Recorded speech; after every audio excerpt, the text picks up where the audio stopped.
Nos primeiros 5 meses de 2023, o Disque 100 do Ministério dos Direitos Humanos recebeu mais de 47 mil denúncias de violências cometidas contra pessoas idosas.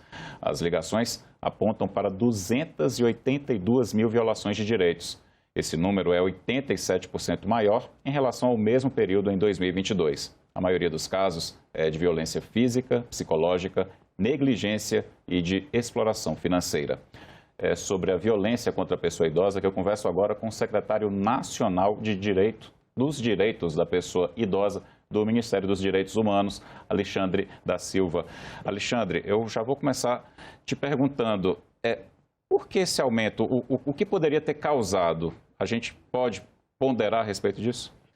Esse número ele pode ser explicado por 3 razões. A primeira, que nos preocupa mais, é o número mesmo das violências. A gente vai, quando a gente olha para alguns dados da ouvidoria, a gente percebe que mais grupos de pessoas idosas começam a ser afetadas por essas violências que você mesmo já apresentou. E os outros 2 pontos a gente pode ver numa outra perspectiva, que é a retomada do Disque 100, né, a confiança que as pessoas têm no Disque 100 e a maior divulgação desse serviço do Disque 100. Então, veja, é importante a gente falar desse assunto já para começar o programa, porque nem sempre o local onde tem mais denúncias é o local que tem mais violências. Pode ser o local que consegue captar mais informações. Pode haver uma subnotificação, por exemplo. Com certeza. Pode ser locais, então, onde você tem um número muito baixo, porque as queixas, né, as denúncias, as violações não estão sendo realizadas. E isso é um outro problema, porque esconde um sério problema que está afetando milhões de pessoas que moram naquela região. Sobre isso, até a Secretaria e o Ministério dos Direitos Humanos, vocês fizeram a campanha do Junho Violeta, exatamente para alertar e para conscientizar a população, para que a gente possa melhorar esses índices e as pessoas também possam denunciar mais. Dá para a gente fazer um balanço a respeito das atividades do Junho Violeta? Sim, podemos sim. O Junho Violeta, então, é um evento que ocorre anualmente, então, desde os municípios, estados e o nosso governo, a gente faz um mês alusivo à conscientização contra a violência à pessoa idosa, ou seja, a gente tenta fazer uma série de ações para falar, gente, olha, temos um problema muito sério aqui que afeta as pessoas idosas. Então, a gente começou na primeira quinzena, nos primeiros 15 dias, apresentando quais são as violências. Então, essa violência pode ser algo muito sutil, sabe? Então, se eu te chamar por um nome que você não quer, se você é uma pessoa mais velha, muitas vezes você tem um dinheiro ali, você tem condições de manejar questões cognitivas, emocionais, e ninguém deixa você manejar esse dinheiro, alegando que quer tomar cuidado, que está na hora de dar mais atenção para você, e deixar você sem essa obrigação. E se aproveitar, né, financeiramente. Se aproveitar, exatamente, é uma violência até chegar nos casos que é mais nítido, quando você vê realmente ali uma agressão física, psicológica, como você falou, patrimonial. Então, a gente quis falar na primeira quinzena quais são os tipos de violência. Então, nós usamos as campanhas, as nossas presenças nas redes sociais, conversas em programas, para mostrar, falar, gente, olha, tem uma violência aqui. E isso é importante porque muitas vezes a própria pessoa idosa não reconhece que aquela ação que é feita com ela diariamente ou frequentemente é uma violência. E na segunda quinzena, ou seja, nos últimos 15 dias do mês de junho, nós começamos a apresentar algumas ações, trazer esses dados que até hoje a gente fica bastante preocupado e já apresentar algumas soluções para enfrentamento a essa violência, porque também é esse o nosso compromisso enquanto Secretaria Nacional dentro do Ministério dos Direitos Humanos e Cidadania. É apontar o problema, mas trazer sempre a solução. Alexandre, vou pegar um gancho do que você falou. Sim. Como é que a pessoa idosa reage quando ela descobre que aquilo que ela achava que era normal é uma violência contra ela? Quando ela tem essa percepção, você conseguiu ver casos mesmo? Sim. Veja, eu já estou nesse campo há bastante tempo. Então, acho que o grande problema é quando, para mim, o pior cenário é quando essa violência ela está naturalizada, ou seja, a pessoa idosa não tem qualquer percepção de que ela ocorre E quando ela ocorre, gera duas sensações.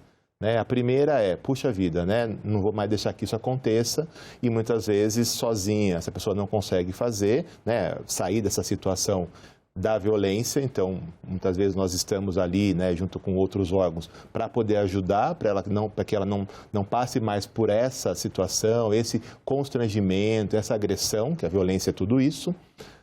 E o outro problema, quando a pessoa percebe, para mim o que mais preocupa também é quando ela adoece.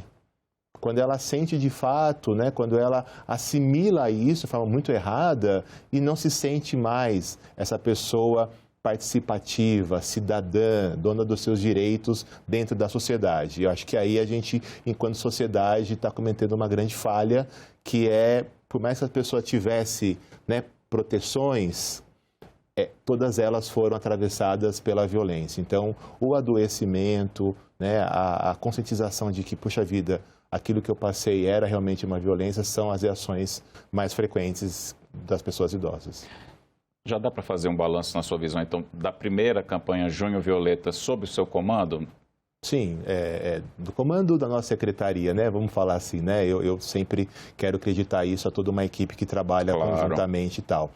Ela é positiva no sentido da gente poder ter trazido mais informações, então é interessante quando você vê que as ações nossas começam a reverberar, ou seja, né, fala-se aqui, fala ali, é a rádio, é um grupo, ou quando algumas pessoas nunca pensaram nisso e começam a pensar, falar, puxa vida, é mesmo, é violência aí, nunca tinha pensado, tal. Então, na questão de trazer a informação, o que nós gostaríamos é que, mais do que saber, as pessoas se conscientizassem. E isso não é só para a pessoa idosa, tá, Hermes? Então, assim, eu estou falando isso de toda a sociedade. Eu sei, é porque a sua secretaria trabalha especificamente com os direitos da pessoa idosa, mas isso vale para todos mesmo. Isso, e também porque, às vezes, a própria... ou um familiar, ou algum outro, fala, puxa, eu fazia isso, para mim era uma brincadeira, ou para mim era um cuidado, né, que eu tinha, mas espera aí, você não perguntou para a pessoa idosa, às vezes, se para ela estava tudo bem, de você, né, ter esse cuidado, entre aspas, com dinheiro, né, esse cuidado, às vezes, para saber senha, para saber outras coisas, ou para chamar por um nome, ou para fazer uma brincadeirinha, usar uma palavra que agrida essa pessoa. Então, veja, o balanço acaba sendo esse, e também de já ver um pouco das nossas ações trazendo uma repercussão. Então, nós temos, por exemplo, o nosso informe, né, um relatório falando um pouco mais dessas violências. Então, as pessoas começam já a perceber, a gente cria um grupo de trabalho, ou seja, a gente criou um grupo que tem setores do nosso Ministério de Direitos Humanos, órgãos de outros ministérios, como Previdência. Nós chamamos também outras entidades que representam os bancos, aquelas instituições de financiamento, sabe, assim, que liga querendo ofertar algum empréstimo, alguma coisa, representantes de redes sociais, para falar o seguinte, ó, temos um problema que é sério, que está crescendo, mas que precisa de uma solução muito rápida e de diversas frentes. Então, é diferente quando a pessoa idosa sofre, por exemplo, uma violência patrimonial ou financeira, quando alguém usa lá uma rede social e começa a induzir essa pessoa a falar os seus dados pessoais, até que chega numa quantidade de informação que ela acaba caindo nesse golpe. Mas é diferente quando isso ocorre, às vezes, por um familiar ou amigo que também vai na hora ali de receber um benefício, a pensão, a aposentadoria, e vai lá e aproveita a situação e faz isso.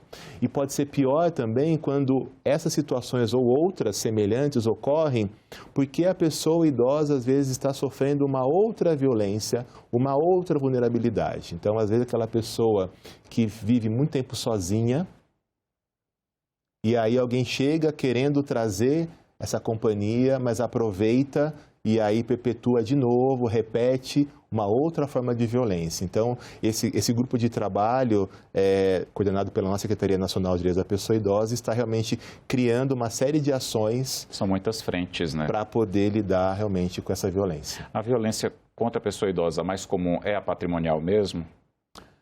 Aqui no Brasil? A mais comum ainda é a física, ainda é a psicológica, mas vem crescendo de forma muito preocupante essa patrimonial ou financeira. É uma questão cultural ou é um fenômeno, porque é uma coisa que você estuda há muito tempo, Sim. Secretário. É um fenômeno nosso ou é uma realidade de muitos países no mundo?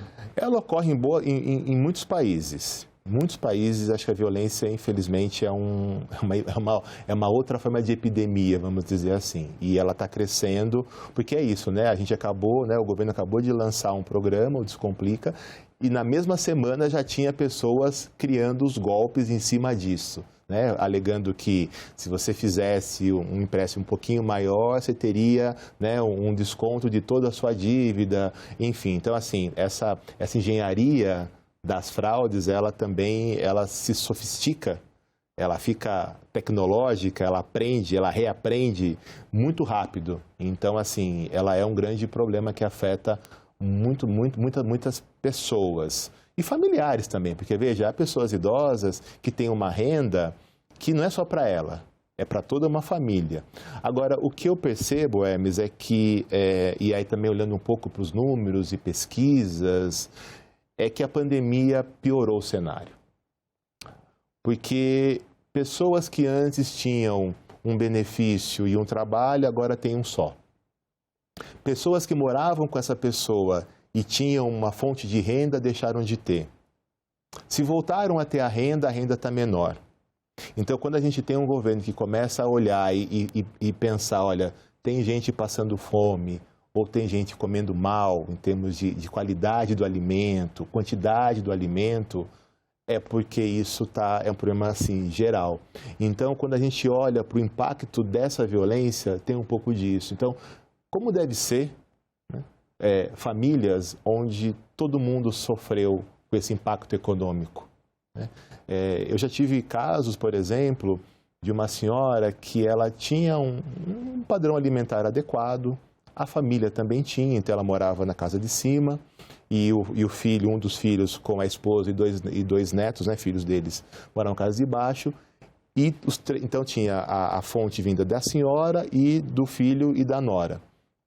Quando esses dois pedem a sua renda, ela não conseguia mais controlar a pressão. E a gente achava que era porque era estresse, era alguma coisa. Mas não, ela começou a comprar um alimento de baixa qualidade. Porque ela tinha que alimentar a família inteira. Porque tinha que render, né? Assim, tem alimentos, quanto mais você ferve, né? Sim. Ele começa a crescer. E aí você consegue dividir em mais partes. Então, veja, esse é um grande problema, né? Que vamos dizer assim, é o impacto, que a gente fala, né? O efeito a longo prazo da Covid, por exemplo, né? Quer dizer, as pessoas perderem esse poder de compra e aí para sobreviver, não vou falar nem viver, elas acabam indo para esse lugar de um alimento de baixa qualidade, e isso é uma outra forma de violência, vamos dizer assim, né? Porque daí ela até sabe, então ela até sofre mais, porque ela sabe qual seria o melhor alimento para ela e para a família. Com certeza uma avó não quer ver seu neto comendo mal. E até prioriza a alimentação do neto em detrimento da dela. Perfeito. E eu acho que esse é um cenário muito ruim, sabe? Então, assim, quando a gente fala de direitos humanos e cidadania, é justamente isso, né? Ainda temos pessoas que vão para o sacrifício, e a palavra é sacrifício mesmo, para garantir o bem-estar da sua família. Você deu um belo exemplo. É um cenário que a gente quer que não seja o cenário comum no nosso país. Vou te perguntar, na sua visão, a legislação brasileira, ela pode ser melhorada na questão dos direitos da pessoa idosa? Como? Olha, sempre pode ser melhorada. Não dá para dizer que ela está perfeita, né? E talvez nunca estará, porque é isso, como eu te falei, Hermes, a gente tem essa sofisticação dos golpes que ela ocorre a cada hora. Talvez agora esse grupo de pessoas mal intencionadas já estejam criando outros meios mais sofisticados, mais sofisticado ainda. Mas nós estamos num caminho muito bom. Então, uma das outras ações que nós lançamos no Junho Violeta foi também a retomada de uma rede de enfrentamento para o enfrentamento das violências. O que é essa rede? A gente vai, então, convidar diversos segmentos da sociedade que também nos ajudam a enfrentar a violência. Então, você tem, às vezes, um centro de referência, um lugar da ciência social que faz isso. Você tem uma delegacia, às vezes você tem uma escola, né? Seja a EJA, por exemplo, seja um grupo ali, né? uma agremiação. Você tem, às vezes, um serviço de saúde, você tem defensores, enfim, tem uma série de pessoas, de grupos, de entidades que também estão ajudando a enfrentar, a reduzir essa violência.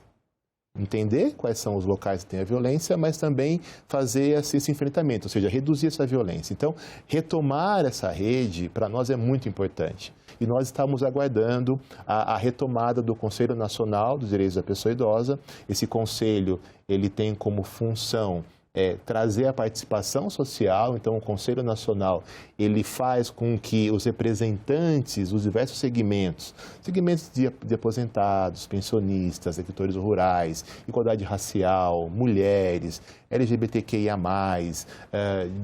academia, enfim. Trazer a própria pessoa idosa em vários segmentos para participar do processo. E os seus representantes para falar assim, vamos pensar junto? Olha, talvez para esse grupo essa solução não seja melhor. Vamos pensar desse jeito. Então, é justamente quando a gente fala da participação social, é quando a gente tem, de fato, as pessoas tendo a voz e sendo escutadas. Alexandre, tem um projeto de lei tramitando aqui no Congresso que quer, porque hoje é considerada idosa a pessoa que completa 60 anos. Uhum. Tem um projeto que quer mudar essa idade para 65 anos, alegando que as pessoas estão envelhecendo melhor, em teoria. Sim. Qual é a sua visão a respeito dessa mudança, caso ela seja aprovada? Olha, eu acho que falar disso é necessário, mas falar agora é violento. Por que falar agora é violento? Porque, veja, nós vamos ter agora, esse semestre, a divulgação dos dados da nossa população. A gente vai perceber que, em geral, a população está envelhecendo. A gente vai ver que a expectativa de vida, ou seja, quanto tempo a gente vive numa média, vai ser maior do que há 10, 15 anos atrás. E isso é ótimo. Isso é um sinal de que as políticas públicas estão, mais ou menos, né, garantindo o direito de envelhecer. Mas não é para todo mundo. Não serão todas as pessoas que terão esse aumento igual a um outro. Então, veja, quando eu falo desses grupos, né, quando eu exemplifiquei pelo conselho, mas veja, quando eu falo de uma pessoa travesti, pobre, que mora numa favela, ela não tem as mesmas condições para envelhecer do que uma pessoa classe média alta que mora numa região onde todos os serviços funcionam para que ela possa ter. Então, não dá para a gente achar que hoje falar vamos aumentar para 65 vai ser bom. Porque vai ter um grupo de pessoas, ainda tem, não é um não, talvez seja um grande grupo a maioria dos grupos hoje de pessoas idosas estão ainda lutando, e a palavra certa é lutando mesmo, para chegar aos 60.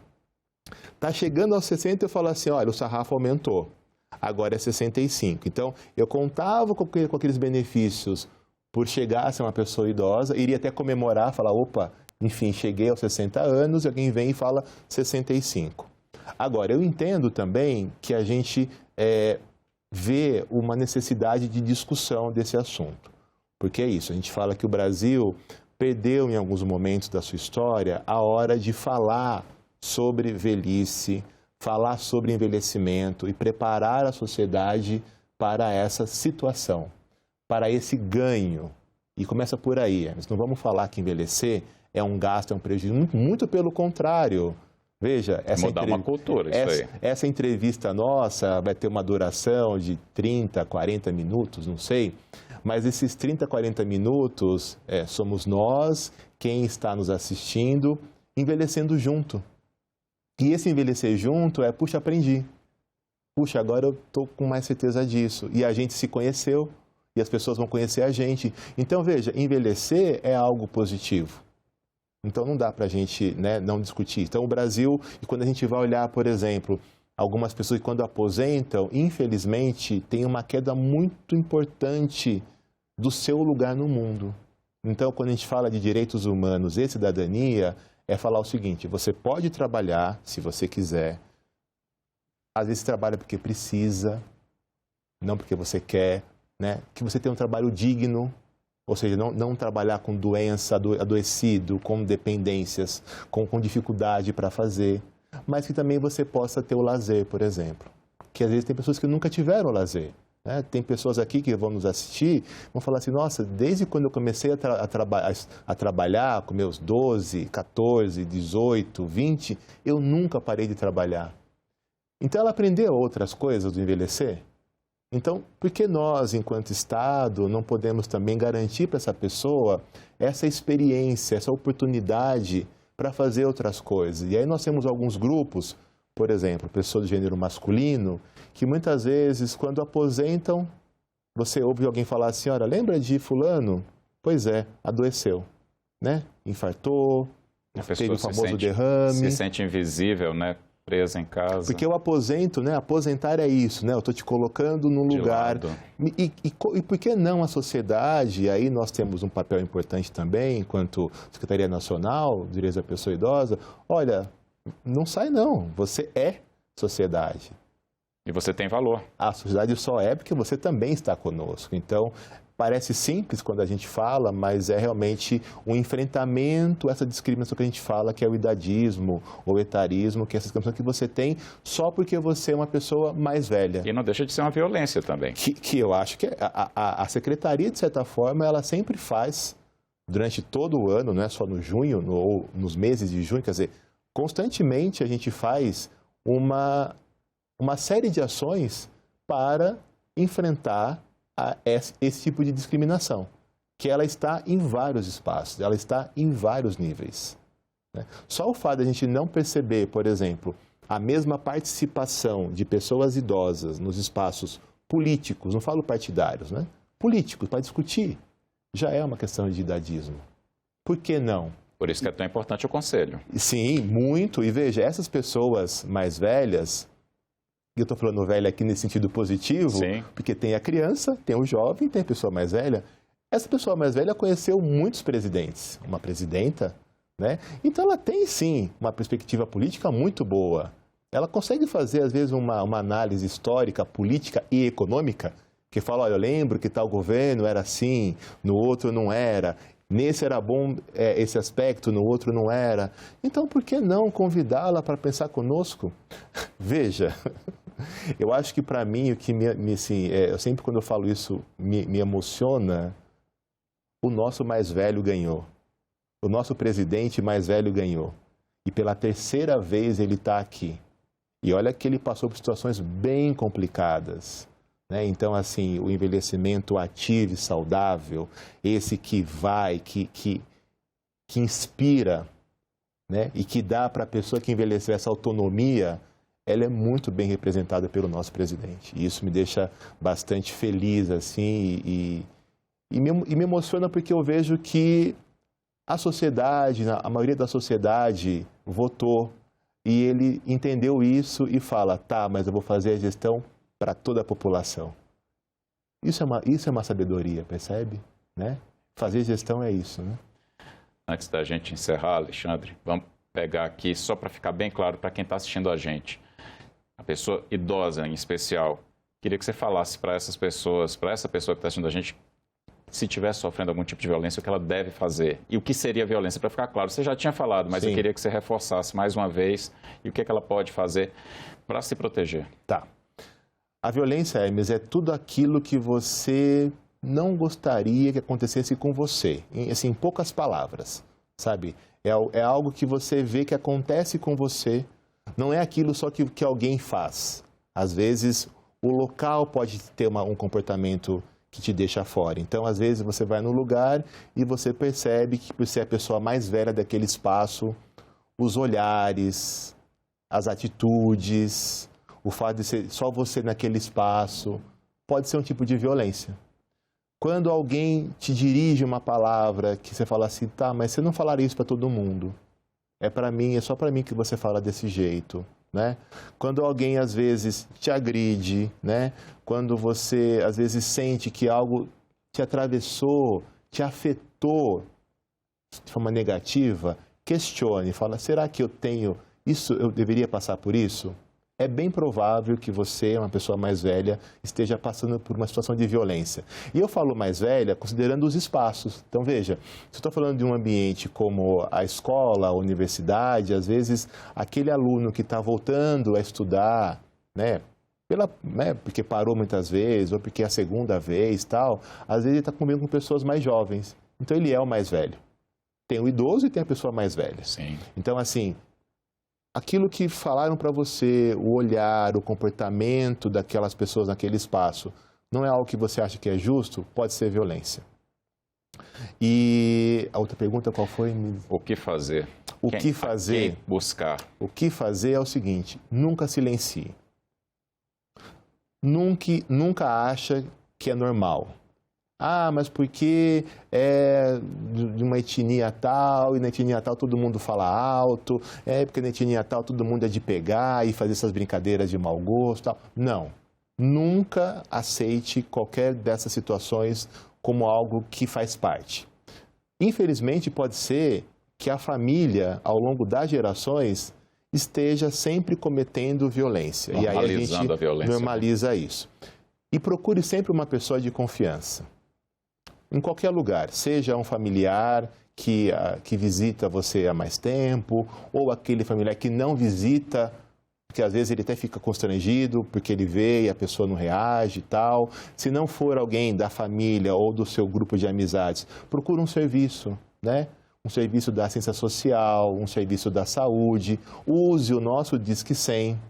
O nosso Disque 100, então você pode digitar o número 100, mas você pode também mandar uma carta, você pode, enfim, usar um aplicativo, a gente tem vários mecanismos, procure com o seu conselho municipal, procure uma delegacia, um espaço da saúde, enfim, ache um lugar onde você tenha uma pessoa de confiança e que ela possa fazer essa denúncia, às vezes, no seu nome.